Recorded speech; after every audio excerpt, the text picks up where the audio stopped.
Shut that thing off! All right, no, David, just read the credits now. Come on. We got to get started. We got a lot to do today. The award-winning Beyond Vaudeville program with your host, Frank Hope. Oh, trying to fix the music. Okay. And your co-host, David Green. Superstar, Tiny Tim. Tattoo Guy, Huggy Bear Ferris and Friends. Mr. Shaving Cream, Benny Bell. Genius, Dr. George Kayatta. Mr. Lucky and Stanley the Trained Pig. Joey the Monkey. And lots more. Hey, David, thank you for reading the credits. I don't know what happened to the record player here. I hope it's fixed. It's good. Oh, there it goes. Maybe we should do them all over again. Right, David? Shut that thing off! The record, do you want? Shut this thing off! Oh, all right. Then we'll turn the clown off, David, because you're all upset about that. Try to... I don't know how to turn it off, David. Maybe you can turn it off, you know. Why don't you turn it off?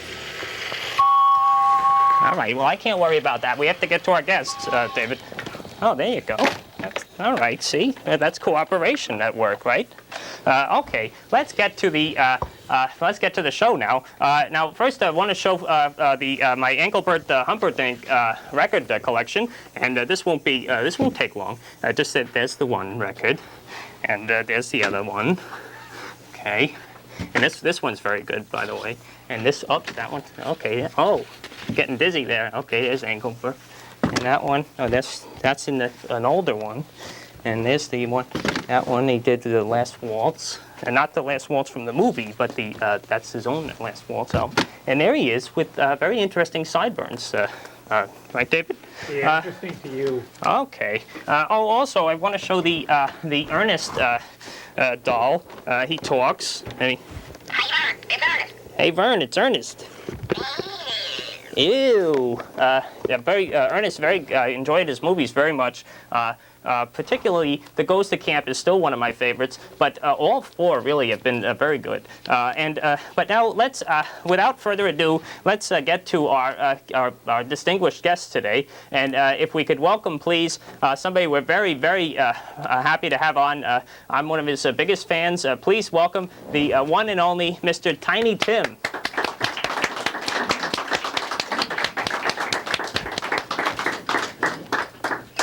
Oh, how are you, Mr. Tim? Okay, Mr. Hope, thank you very much. Nice to see you again. Now, lately you were doing a whole tour of the rock and roll, greatest rock and roll times of, wait, there's your mic there. Oh, all kinds of technical problems today. You did a whole rock and roll tour, right? All summer, all I just came off the tour with, Mickey Dolenz of the Monkees. Oh. Donnie Brooks, 30 Years of Rock and Roll. In fact, we're glad to see you there. And, right. Oh, I loved it. It was a great show. Thanks also for the cassettes you made of Cliff Edwards and Arthur Tracy. Oh, sure. And talking of Arthur Tracy, here's one of the greatest singers of the early period of time. I just bought one of his records, in Colony Music. Oh, look at that. That he made back in 1933 in England, and I've never heard such a great singer. Oh. This man is still alive today. He must be about 80, 82. Oh, he was on our program, in fact. Unbelievable voice. And now, you were going to do a tribute to Mr. Tracy today? I think I do one little number that he did, from this record. It doesn't sound as great as his voice, but, this is just how great this man is. I must have heard this record 6 times in the last 2 days. Oh, now, you said that there was one song you really liked, and you taped it 6 times on a tape, right? And just kept listening to it? I have 2 of them. 2 outstanding ones. They're all great, but I liked a song called I Want to Go Home, and also I'll Save the Last Waltz with Mother. Okay, and so maybe now you were going to do the home song for us? Well, I haven't learned that yet, but I will do a number here that he does do on this album. Okay. Which also Russ Columbo sang. I just don't change my mind here. Back in 1933. Okay. Called Aviga's Lane, My Dear. Come, let us stroll down Lover's Lane, once more to sing old love's refrain. Soon we must say Auf Wiedersehen, my dear. Here in your arms I can't remain, so let me kiss you once again. Soon we must say, Auf Wiedersehen, my dear. Your love will cling to me through the lonely daytime. Each night will bring to me a precious memory of Maytime. I know my heart won't beat again until the day we meet again.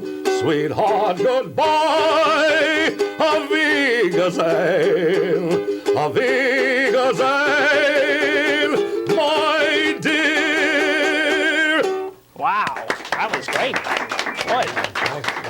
Please, I think, you know, Mr. Tim's big hit was Tiptoe Through the Tulips. Everyone thinks he does just the high voice, but he really, you have a great, you can do all the voices. Thank you. It's very good. Now, But I learned it, you know, from the late, great Russ Colombo, and also from Mr. Arthur Tracy, who does a splendid job on this album. okay, and now I couldn't help noticing, Tiny, when you came in, you had a toothbrush in your pocket. Is that, do you always carry that around? Yeah, just have to get, you know, some Crest toothpaste in there. But I always brush my teeth after every meal with a Dr. Butler toothbrush, which has a gum tip. Most people, when they brush their teeth, they never massage their gums. Oh. And basically, it's so important, you know, to massage the gums as well as brush the teeth. Now, I floss a lot. Is that okay if you floss? It's all right, but still, you got to be careful. If you've got a filling inside that tooth, you could crack that filling. Oh. You know, that filling in there. So I just massage the gums inside and outside with a Dr. Butler toothbrush or any brush that has a gum tip on it. And after I brush my teeth. And for or before. and you prefer toothpaste than tooth powder. You can still get the tooth powder, you know. I really prefer tooth powder. You know, in the days of the 30s and 40s, they had Dr. Lyons and, you know, Colgate, Pepco, Kalox. Now they only make, you know, toothpaste, except for Arm & Hammer. They do make a baking soda fluoride tooth powder, which I do have at home, which I also use with Crest and with, you know, Arm & Hammer. So you mix the powder with the No, the I paste. first brush with powder. Okay. To get it's more effective in taking out the dirt. And then I use Crest after that. Oh, okay. Well, that's very informative today on the Beyond Vaudeville program. Now, Tiny, we want you to stay with us, but we have lots of people we want to bring out. And we'd like to introduce our next guest. Has a very unusual hobby. Well, not really unusual, but because there's so many, because he has so many, please welcome Mr. Huggy Bear Ferris and his friend Eek. That's fine. Huggy Bear. Okay, whoops. Okay. Now, there you go. Now, the gentleman in the red, you're Mr. Huggy Bear. I am Huggy Bear. And you are Eek, right? Okay. And now, Mr. Huggy Bear, you do, you have many tattoos, and you also are a tattoo artist for other people, too, This is my profession. This is my stock and trade. And you did Mr. Eek's... Right. Eek is a devotee that in the last 2 years received 147 tattoos, and within the next 2 years probably have another 200 or 300 on his body. Wow. Now, yeah, that's very impressive. And now, I was afraid of getting a tattoo because they say if you're skinny, it hurts, right, when you get the tattoo, or... It hurts more than on a fleshy area, it certainly does. But the measure of pain on a tattoo is nothing worse than getting a cut and putting alcohol or iodine on it. Oh. It's not the needle. All the pigment is alcohol-based pigment, and therefore it irritates the skin. Okay. And now, you wouldn't know it to look at Mr. Huggy Bear, but you were actually you used to work in a business suit, and you were at a insurance company, right? No, I was at insurance as well as I was director of finance for an international company of 803 offices, and had a chauffeur and a caddy, clean-shaven, and got up at the age of 31 and said, I don't want to do this anymore. I want to be more Renaissance, more released to do my artistic things. Okay, and you're doing it, right? Absolutely.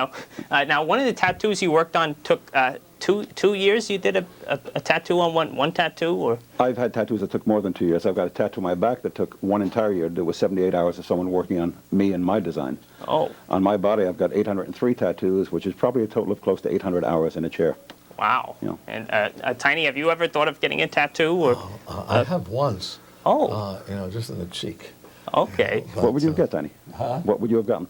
Probably a rose or a tulip. Oh, it's lovely. Charming. But the needle scares me. Okay. Okay. But it's all very clean, right, Mr. Huggy Bear? Well, you have to know, like any other thing, you have to know where you're going and what they're doing. I'm New York State's only medically certified tattoo shop because Okay. I went through the medical training for it. So it's a matter of seeing someone's tattoo design on them as a person and then going to the shop and being really, really careful and inspecting. I'm also on a tour now lecturing the Food and Drug Administration and New York hospital systems on tattooing and aseptic procedures. Oh, and it's now it might be good for Tiny Tim to get a tattoo because lots of famous people, right? I heard the Secretary of State George Shultz has a tiger on his butt. Right. And Churchill's mother. Churchill's mother was a lady of the English court, had 18 tattoos on her. Wow. Right. And Barry Goldwater also had. John F. Kennedy had one. Geraldo Rivera has one. Lisa Bonet, you know, you go right down the list. It's become a very socially acceptable thing. Oh. So people are actually coming out and saying, fine, I don't answer to anyone, I answer to myself. And that's, where they're coming through with it. Okay. Well, that's very interesting, Mr. Huggy Bear. And Eek, are you going to get more tattoos, you think? Or? I am planning to get my whole body tattooed. Oh, and We're working on it. I have about 30% of my body tattooed so far. And you don't have any color on your tattoos, No, right? all my tattoos are black and white. I like how black and white work quite a bit. It shows the detail a lot more. And I'm into very traditional demonics. Okay. So they look very, very sharp in the black and white. Oh, well, I hope the camera's getting all those details on the tattoos. They're really very special.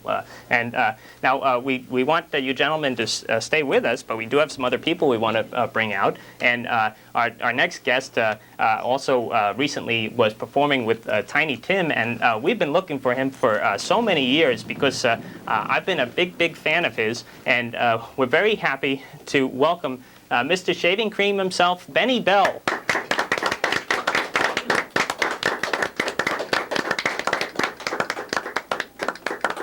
Hello, Mr. Bell. How are you? Thank you for coming. And Pleasure to be here. just grab a seat. Oh, there's a Mr. Tiny Tim and Mr. Huggy Bear. And well, if you want to just grab a seat right on the end there, and there's a mic right there on the couch.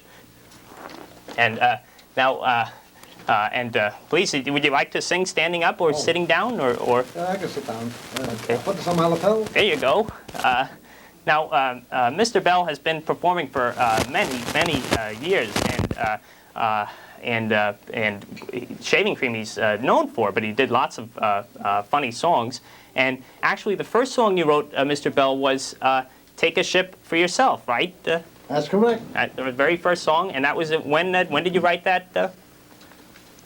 When did you write that song? In 1940, I believe. Wow. It was banned. Oh, they picked up a lot of jukeboxes. Okay. Banned. And maybe you can give us a little bit of that song? Take a battleship, an excursion ship, or a fishing ship will do. And if you can't take a big ship, then take a small canoe. Bon voyage to you, my friend. I'll meet you at the journey's end. If you like briny seas, rolling waves, and ocean breeze, then go take a ship for yourself. So Okay. Now, very good, Mr. Bell.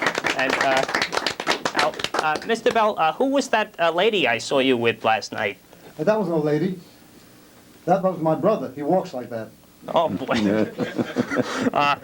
What if you were a doctor? Would you endorse cigarettes for $1,000? For $1,000, I would endorse opium. Oh, okay.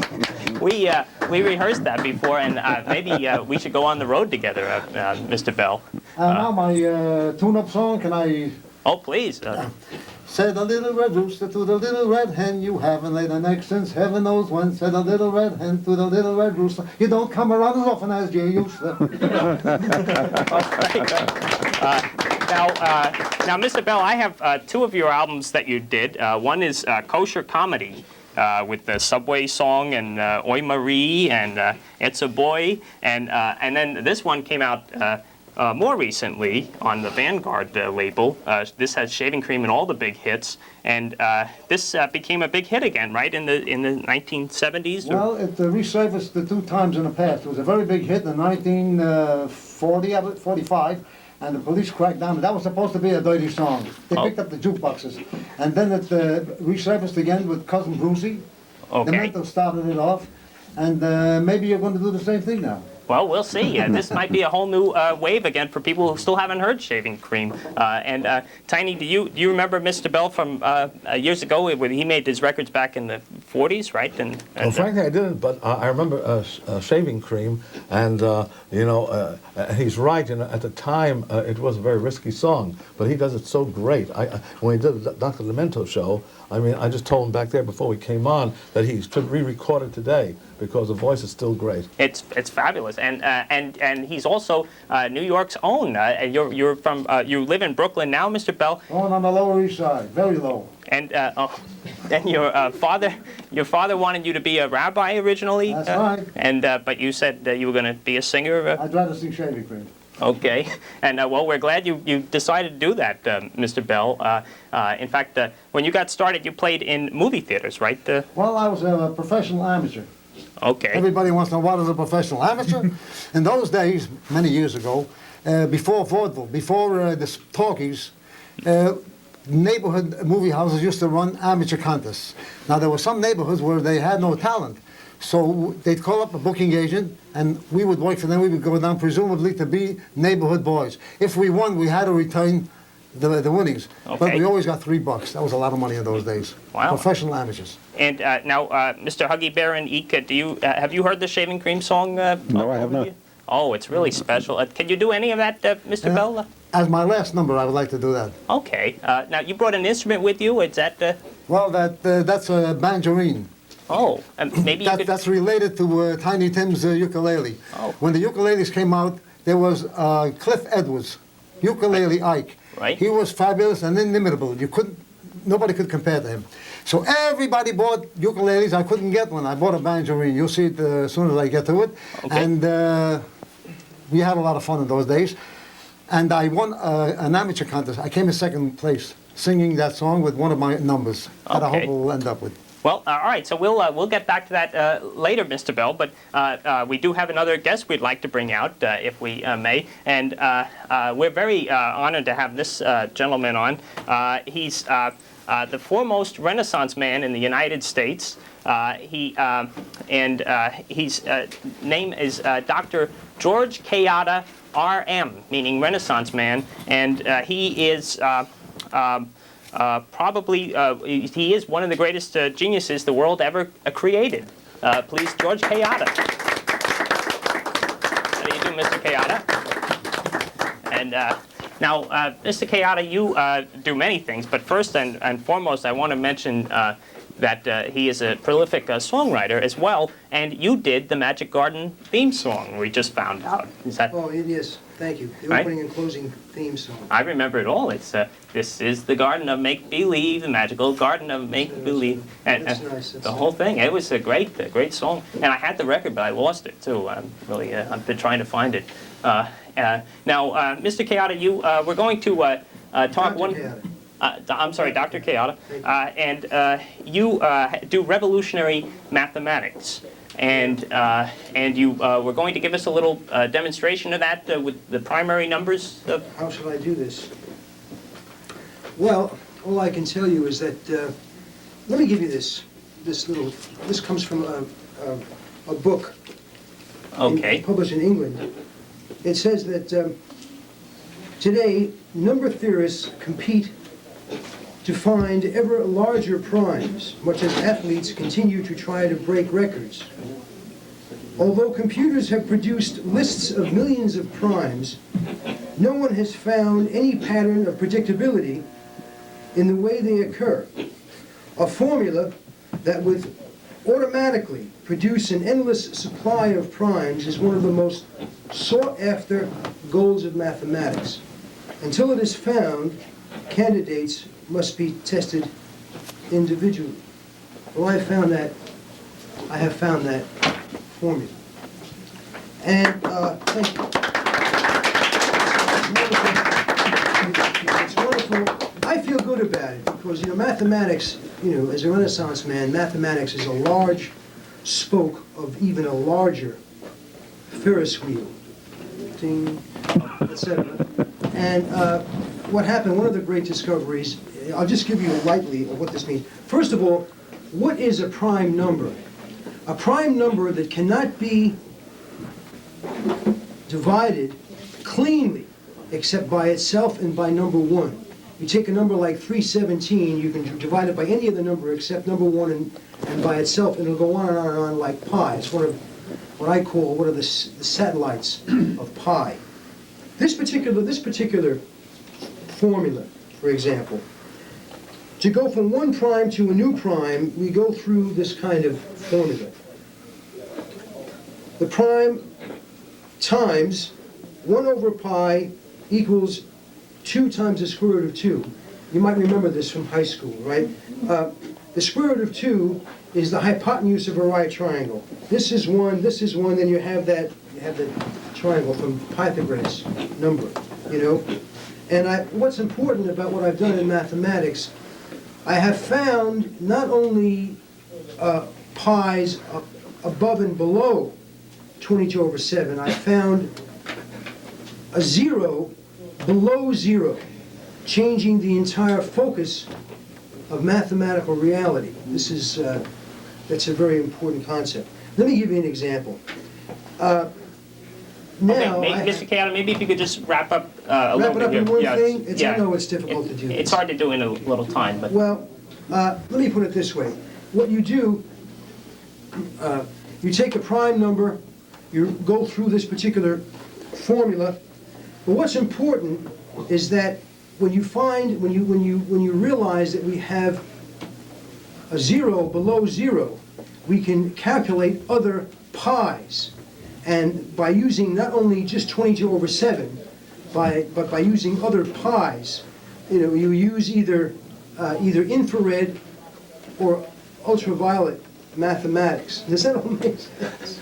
Okay, well, Mr. Kayatta, maybe if we I'm could... really happy about doing it, you know. Well, I have my own series in mathematics, so all this will be divulged. And if anyone would like something further, would like to find out further information on it, we'd love to put you in touch. But we do have to bring out our pig act. Mr. There he is. You can hear. He's all happy. He knows he's coming on. Okay, he's coming. And I'll come out and his name is Stanley, and his trainer is Mr. Lucky.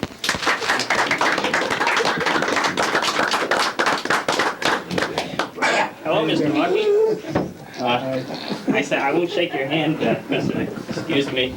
And now, do you want to hold the mic, Mr. Lucky? Or? Yeah, why don't you say hello, Stanley? Oh, okay. Sorry. Hello, Stanley. Stanley, say hello. Wow. That's hello in pig talk. Wow, Stanley talks. Now, Stanley does lots of things, and you were going to show us some of the things he does today? Stanley's a very classy little pig. First of all, he comes from Pork Avenue. Hey! Okay. And you notice his little collar? Okay, right? Yeah, he gets all his clothes in Calvin swine. Okay. Okay, now we're going to have Stan. I see they don't want to laugh at my jokes, so let's do a trick. Okay. Okay, Stan. Okay, Stanley, it's all right. Stanley, how about pushing your carpet? Come on. Push your carpet open. Wow. Okay, let me move this up here, Stan. What a good boy. What a good boy. Okay, now, you know, Stanley's my best friend, but he can't keep a secret. No, he's a squealer. Here we go. Oh. Okay, let's see. A lot of children particularly save money in a little piggy bank. Let me take your leash off, Stan. Hi, Can you Stanley. hear me without the mic? Okay. Okay. Okay, is the mic okay? Hey, you may want to hold on to it, Okay, Mr. Lucky. a lot of children save money in a piggy bank. I made a little people bank for Stanley, and let's see, Stan, if I have your money, I want you to put it in the bank. Here you go, Stan. Look at in that, the bank. Wait a minute, that's not in the bank. Come on. I think he's In the trying to bank. steal it, Mr. Lucky. Good boy, Stan. You know, pigs are fourth in intelligence. Right? And We have humans, apes, dolphins, and then pigs. okay. Okay? I don't know if you should say that in front of him, though, No, he's Mr. Lucky. he's very smart. I was going to call him Swine. He's so smart. I'll change it to Stanley. Okay. Now, Stan, let's see if this is his most difficult trick. Okay. We're going to do the Mexican hat dance. Okay. We need a little music for this. Okay, Stan. Oh, boy. Okay. Okay, Stan. Are we ready? Are we ready? Here we go. Dance. Come on. Dance. Dance. Good boy. Dance. Stan, come on. Turn the other way. Turn. Come on, Stan. Turn. Attaboy. Come on. Good boy. One more. Okay, let's hit it for Stanley. Okay. Well, Mr. Lucky, if you can just grab a seat with Stanley and... I have a couple more tricks that we didn't want to show, which I do now. well, we have Good ones. we still have one more act, and we do have to wrap up soon. So if Shall I do his, because his biggie is coming up. I'll just cut Okay. right to the big trick. okay, just quickly though. Okay, this is his famous card trick. Can you help me with this? Oh, sure. All right. Okay, we'll do this real quickly. It has to be, okay. There we Okay, go. I'm going to dribble the cards in my hand and just say, stop dribbling, that'll be your card. Okay. Stop dribbling. Oh, I did it too fast. I'm Okay. sorry. I'll do it again, but say, whenever you want, say, stop dribbling. Okay. Stop dribbling. Okay, that's your card. Okay. Okay, this Can we is say what it is, or would he understand if Can we... you see it? Okay, why Nine of don't you hearts. mix them up, and you can look through the cards, make sure they're all different. Okay. Just shuffle them up. They're all very different. Okay. Okay, we're going to dribble the cards in this empty paper bag. Okay, Stan, find the card. Whoa, you got a lot of them. Okay, come on, take it. Okay. Stan, one card, one card, one card, not all. He's eating the cards. Okay, go ahead, Stan. I don't think Stanley had enough to eat today. You got it? He's got one. Oh, this time he's got one. He never misses on this trick. Okay. Let me get the mic. He never misses on this trick, incidentally. Okay. What was the name of your card? 9 of hearts. Are you serious? I'm Because serious. he never misses. Oh. He didn't miss today either. Here we go. 9 of hearts. Very Mr. good. Stanley. Wow. Okay, now, you know, a lot of people ask me, why is he called the world's smartest pig? Right. And He's going to talk for you right now. Here we go. What I really,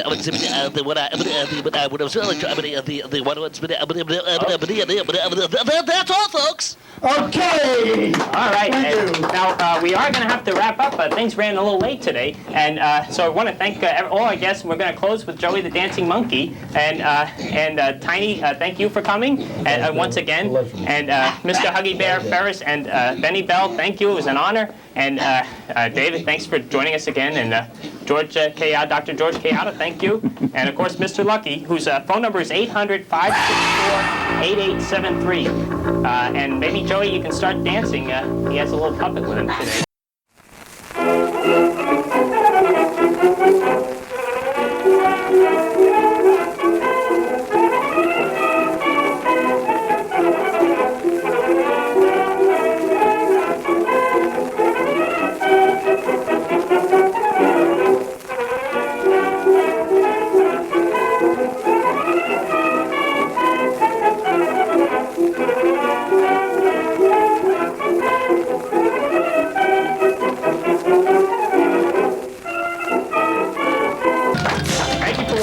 Beyond Vaudeville, and please keep watching, and thank you once again to all our great guests. And I'll see if the record player is working now. Oh, now it's really broken. It's not even moving. I don't know. It's all right. Yeah, keep watching Beyond Vaudeville again, and don't forget Mr. Lucky's 800-564-8873, and we're going to keep watching for Tiny and Benny Bell and all our great guests. Wait, don't touch that dial, as they say. We now have the inimitable Benny Bell with the inimitable song that made him famous, the one and only Shaving Cream. And maybe you can do that line with the peaches, Mr. Bell? Right. Pleasure's all mine. Our baby was eating some peaches. We thought that she swallowed a pit. Next morning we looked in her nightie, and we found it all covered with shaving cream. Be nice and clean. Shave every day and you'll always look keen. You I can take do one. Okay. An old lady died in her bathtub. She died from a terrible fit. But good luck was with her that morning, 'cause she fell in a barrel of shaving cream. Be nice and clean. Shave every day and you'll always look keen. Can David do a verse? Or? And now, folks, my story is ended. I think it is time I should quit. If any of you feel offended, stick your head in a bucket of shaving cream. Be nice and clean. Shave every day and you'll always look clean. Wow, great. The one and only Benny Bell.